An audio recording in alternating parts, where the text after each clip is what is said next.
everybody. Once again, another after work vlog session. Hooray! Yeah, today was a bit tiring for me. Had me running around all over the plant. First one machine is broken, something else is broken. It's like, man, the guys be a little more careful with our equipment. It's like, no. But that's the thing about working in a maintenance department. You always gotta facilitate the needs of the production floor. But, you know, keeps the bills paid and food on the table, so. Complain all I want. At the end of the day, it's necessary. Decided to do a little something different today with my filming. Yeah, normally I shoot in 4K 30, but decided I was just going to try 1080 120 just for, you know, and giggles. Figured, why not? I've not shot in that before, so thought it might be just something to change it up a bit. Just get a different feel to it for a change. I know that, you know, YouTube doesn't exactly support 120 frames per second. They only do up to 60, but still, I figure the end result will be a bit smoother looking video than the normal 24 or 30 that our eyes are so trained to observing. And I also noticed today, which of course today being, you know, Wednesday the 14th, I think. Yeah, it'll probably be a few weeks before any of you see this video. But DJI, the famous drone maker and manufacturer of the Osmo and Osmo Pocket, came out with their own action camera today. I was looking at a few of the review videos today for it, and it looks rather intriguing. And it's definitely a direct competitor with GoPro, given its form factor and several key features. You know, it'll do, I think, 4K 60. Of course, they've got their own flavor of digital image stabilization as well. It's similar to what GoPro uses on theirs with their hyper smooth. And the of course, their slow motion is it's pretty nice as well. Of course, you know, like most of those slow motion resolutions, they record in a lower format, but it'll do 1080 at 240 frames per second. So like, ooh, which is nearly double of what my currently equipped Sony cam is capable of. Yeah, it's waterproof down to 11 meters, and you know, the usual time lapse and stuff like that. And since it was just released, I haven't got a lot of details on the thing, but you know, my main thing is I want to be able to, one, charge it while I'm recording, because I like to put either 256 or 512 cards, you know, in any of my cameras or audio recording equipment, because, you know, frankly, I don't want to be messing with memory cards that often. I just want to be able to have enough capacity to record almost a full day's worth and then just download it at the end of the day. You know, I just don't like messing with a bunch of cards, so I always will buy the biggest one I can get to function. Anyway, so yeah, so I don't know about that, and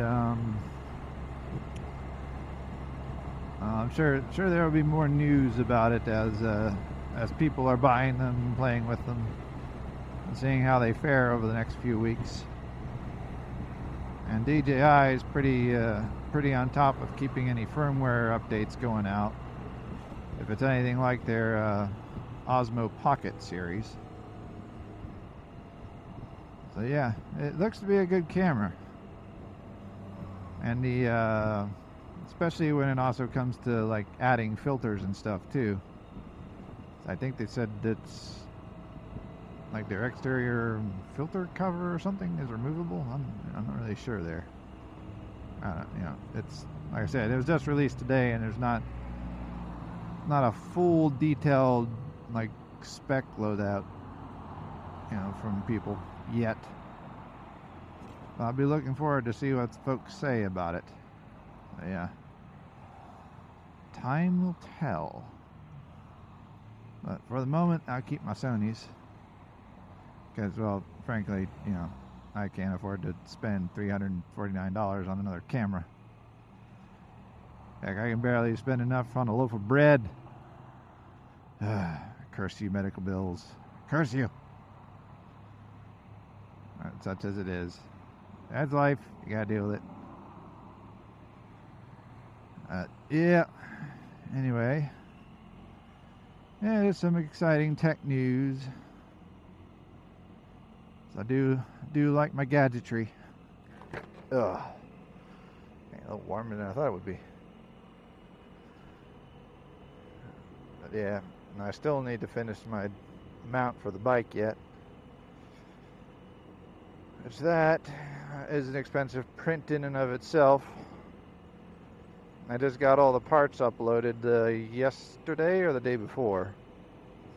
It's going to run me around $219 to 3D print this thing in SLS nylon. I was like, good God. It's like all from a stupid mount. Well, I mean, granted it is designed to absorb vertical shocks. You know, potholes and road heaves and that kind of thing. But still, I'm thinking I might need to go back into CAD and remove some material out of areas to the bare limit, or bare minimum I should say, to the structural integrity of the thing, just so I can keep the cost down on printing. Yeah. I also have like a impregnated carbon fiber material available now that they're kind of trialing with a few vendors. I got a contact from them today to talk about that, but you know, once again, it's like double the price of what their cheapest material is. I guess I could always just print it on an FDM printer.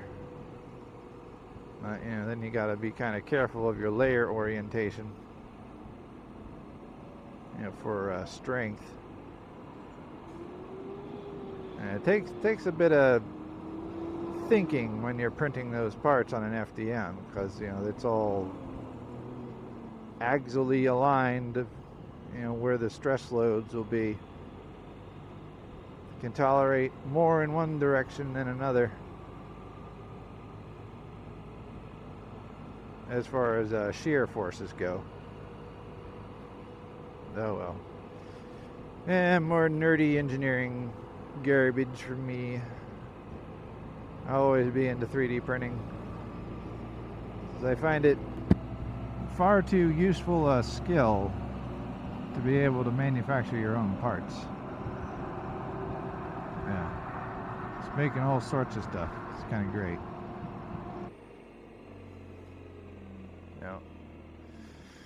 Yeah, I'm just gonna run over here to the postie office, see if I can't wrangle me up a tracking number that my idiot self seems to have forgotten. So, with any luck, I'll be able to get one, but I highly doubt it, because I think the only way tracking numbers are done is via the receipt printout. Ugh, I don't know why I didn't just park there, you know.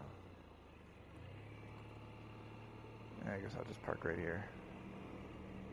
Yeah.